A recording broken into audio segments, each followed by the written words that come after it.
நம்ம கட்சியில அண்ணாமலையை கொஞ்சம் ஆல் இண்டியா பாலிடிக்ஸுக்கு போங்கன்னு சொல்லிட்டாங்க.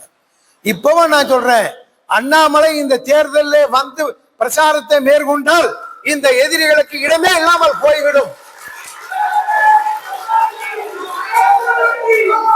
யார் ஒருவன் மக்களுக்காக உழைக்கின்றானோ, மக்கள் செல்வாக்கு பெற்ற தலைவனாக இருக்கின்றானோ, கட்சி ஒரு பக்கம், அதையும் தாண்டி எல்லா மக்களும் ஏற்றுக்கொள்ளக்கூடிய ஒரு தலைவனாக இருக்கின்ற அந்த அண்ணாமலை போன்றவர்களை நாம் எந்த காரணத்தை கொண்டும் இழந்துவிடக் கூடாது. கட்சியின் தொண்டர்களுடைய உணர்வை மதிக்கின்றவனே தலைவன். கட்சி தொண்டனை ஓரம் கட்டிவிட்டு செல்பவன் என்றைக்கும் தலைவராக முடியாது. யார் வேண்டுமானும் இடைக்காலத்தில் தலைவராக வரலாம், போலாம்.